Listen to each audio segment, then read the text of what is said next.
What is up, ladies and gentlemen, and welcome back to a brand new top 10 for Ark Survival Ascended.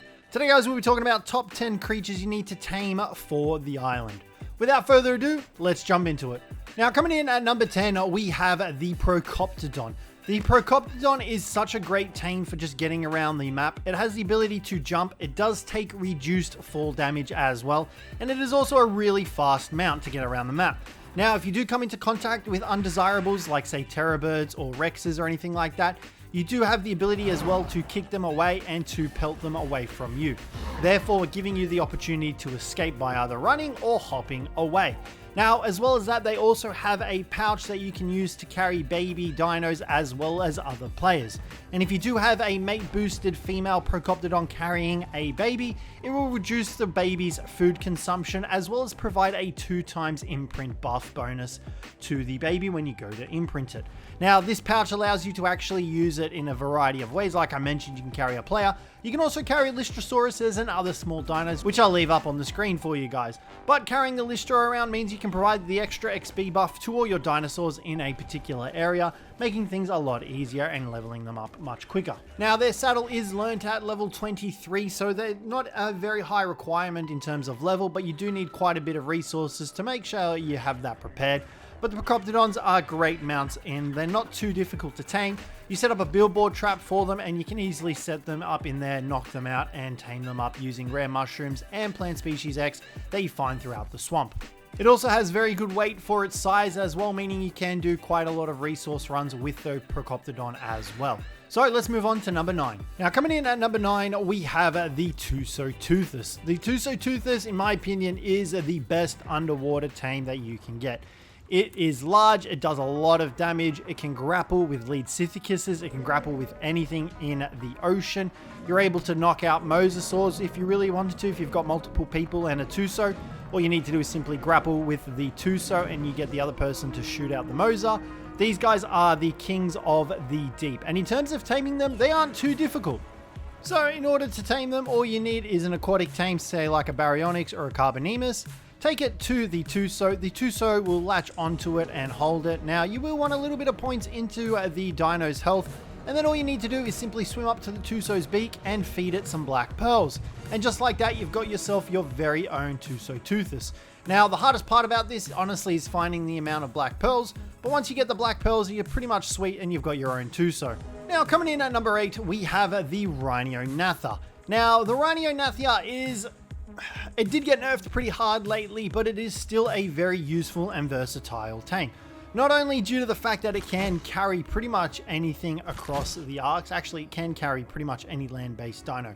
Its speed did get nerfed heavily, however it still is a reliable flyer and it is still great for ferrying dinos across the map. Say you find a super high level Rex and you want to carry it to a trap, you can do so with the Rinognatha. Now, you can also transport your own dinos and everything like that as well. Now, it also has a taunt attack and a resin firing attack that you can utilize as well to shoot out enemy dinos. And in terms of taming it up, this guy is kind of an end game dino to tame due to its taming method.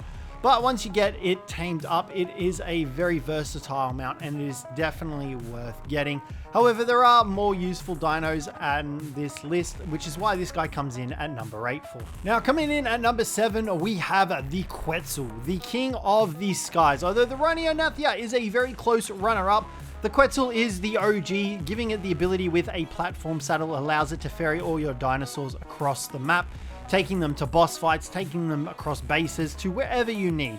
Their colossal size weight as well allows you to ferry a ton of resources, plus on the platform saddle you can build a ramp structure in order to use an Anki to harvest up any resources with a tribe mate. The Quetzals are the kings of the sky, and in terms of taming them up, they are a basic knockout tame. However, you can solo tame these by utilizing an Argy and a grappling hook and whistling your Argy after it, having a tribe mate being carried, or even utilizing a scorpion to do the attacking. I wouldn't recommend the scorpion attack, however, as it's very tedious. Now, you do learn the basic Quetzal saddle at 76, however, the platform saddle is learnt at 97. However, you can find these blueprints in loot drops as well, causing you to be able to make this earlier than level 97. However, I still stand by that the Quetzal is better than the Rinognatha due to the fact that it has the platform saddle available for it. Now coming in at number 6, we have the Argentavis, one of your first flyers that you should be taming on the island.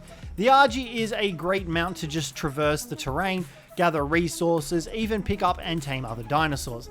It can carry large dinosaurs up to the size of an Anki, and you can ferry those across the map. It also has a huge weight pool as well, with you being able to easily level it up in weight, and its stamina pool is also very solid.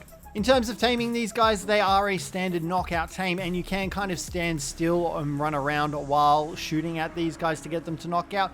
Just keep an eye out for when they start to fly away and make sure you pump them full of trank arrows as they fly away. You do also get the RG saddle at level 62, so you will need to progress quite a bit before you can make the saddle for the RG.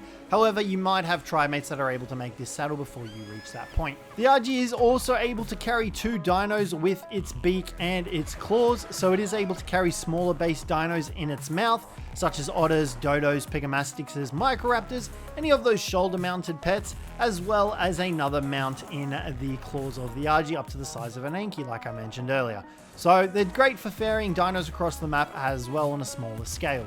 Now coming in at number 5 is my go-to mount, the Baryonyx. Now the Baryonyx is great for navigating the island. There's waterways filled everywhere, and it also fits inside of caves. Now it also replenishes its health off of raw fish meat.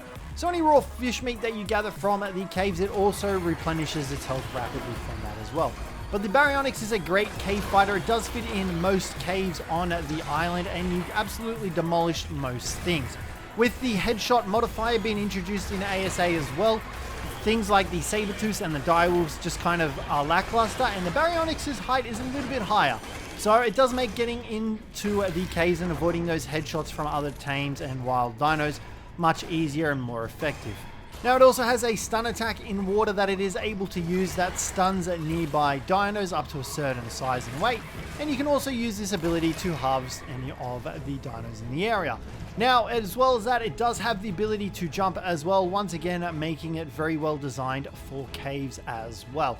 It does override a lot of the previous good cave runners, just purely because of how beefy and how strong it is, and the water healing from the fish meat as well. So I'd heavily recommend using a Baryonyx to do your cave runs if you don't already, because these guys are great. Sarcos used to be good, but in ASA they're super buggy and they don't hit things properly, so try to stay away from those guys. Now coming in at number 4, we have the Dinotheriums. Yes, these guys are a modded creature, but they are readily available to all console players, and they are regularly maintained through Wildcard, through Garuga, so there is no reason why the Arc Edition dinos should not be brought up on these lists, and the Dinotherium is one of those dinos that you should have for every situation. The males provide a 15% extra damage buff, which you can currently see here is activated, and the females provide a 5% damage buff for every roar. So that means with 3 females and 1 male, you can get 15% extra damage to your dinos in the area and 15% extra defense to your dinos in the area. These guys are also extremely strong, dealing a crap ton of damage and having a lot of health to boot as well. These guys can easily go toe to toe with the dragon, and I do generally run them in my boss fights as well, purely because of their utility and their huge health pool. This is a lower level Dinotherium and it's got 6k health. They also have a colossal size weight pool, so any sort of gathering that you need to do, you can do it with these guys as well. Now in terms of taming these guys, you will generally find them in herds in the wild. What you need to do is kill the rest of the herd until you find the one that you want, and have some beer jars crafted up. And you can see here the Dinotherium will seek you out and it will start performing animations. What you're looking for are 3 animations to get the guaranteed effect. The ear flap, the trunk side to side, and there is also the other animation, which this guy is currently not doing for us. There we go, that is the final animation. Once he performs or she performs all animations, simply walk up to it and the Dinotherium will grab the beer jar out of your inventory, causing it to get some taming bar off it. All you need to do then is simply run away, wait for it to reset a little bit, and it'll start sniffing you out and seeking you out. Repeat this process, waiting for the 3 animations to play. I generally like to wait for the 3 animations. You can get away with it sometimes with 2.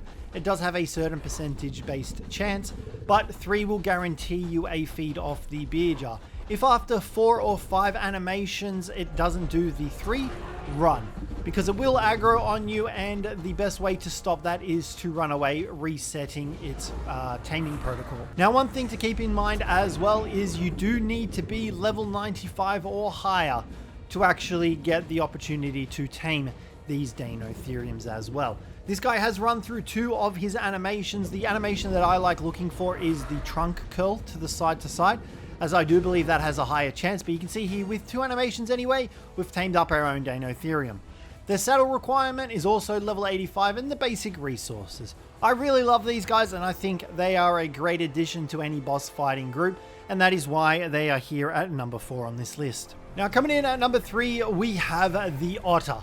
If there's one thing I hate more than crashing in Ark, it's crashing in the middle of a cave. And the Otter will help circumvent that by being able to actually carry the artifacts for you as well. Now, there is no limit on how many artifacts the Otter can carry, so you can fill this guy up with as many artifacts as you can, as long as they don't exceed his weight limit. This allows you to farm the caves at a much more efficient rate, enabling you to essentially double the amount of artifacts that you're going to be getting from doing a cave run. They also provide hypothermal and hypothermal insulation, so if you are going to a cold area or a hot area, bring one of these guys along, because they are able to insulate you a lot better. If you level up their melee damage, this increases this effect over as well. Now, in terms of taming these guys, you'll generally find them in small ponds or rivers, and all you need to do is simply kill a fish, drag the fish to the Otter, and feed the fish to the Otter.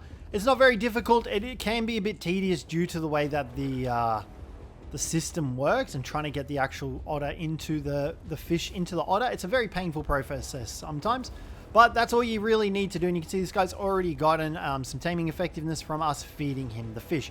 You can use mega piranhas, you can use saber-toothed salmon, or whatever you can get your paws on. Go ahead and feed that to the Otter, and that is how you go about taming up an Otter. Now, coming in at number 2, we have the Yutyrannus. This guy paired with the Dinotheriums is an essential dino for the boss fights. Reason why this guy places higher than the Dinotheriums is obviously because people sometimes don't want to download mods and everything like that, but I would still recommend bringing a Yuty with you to the boss fights. He has a Courage Roar, which increases the damage of your dinos nearby, as well as reduces the amount of damage that they take, making this guy absolutely invaluable for whenever you plan on doing some major damage fighting. Even in PvP against other players, this guy can buff your dinos and deal more damage to the enemy dinos. He does also have a Fear Roar as well, which you can use to scare off smaller prey as well, which also makes him susceptible to more damage. So for example, in the Broodmother fight, when she does summon all the little spiderlings, you can Fear Roar them, causing them to take more damage from any of your boss dinos that you're using to kill her. In terms of taming this guy up, he is a simple knockout tame, so you don't really need to worry too much. You will need to kill the 3 Carnos that generally patrol around with these guys, but other than that, they're just your basic knockout tame. And now finally, coming in at number 1, we have the Mighty Rex. This guy is the king of the island in my opinion. Readily available, absolute tanks, absolute damage dealers, very vital for all of the boss fights. It is probably the only dino that is capable of dealing with all of the boss fights. In saying that, you can definitely do the other boss fights once you spend hours and hours and hours upon mutating your dino pack, but the Rex just has the full package for dealing with all of the bosses, and it makes it readily available to do so. These guys are easy to breed. They do take up a lot of space obviously, but they are also rather easy to tame, being a simple standard knockout tame. They can go toe to toe with majority of the denizens of the Arks as well, including Gigas and Karchers, once tamed up and obviously bred and imprinted on. So do not sleep on Rexes. Obviously a lot of people do use these guys for the boss fights, which is heavily understandable, as these guys are the king of boss fights in my opinions, and they're also the king of the island, and that is why they have the number 1 spot. In terms of abilities, they have a bite and a roar, and that is all they have going for them. They do have the ability to wear a tech saddle as well, however, so do keep that in mind once you unlock the tech saddle. But That is going to be it for today, guys. Let me know what you would change on the list. Let me know if I forgot any of your favorite dinos. But other than that, guys, thank you very much for watching. Hopefully you enjoyed this one, and I will catch you in the next one.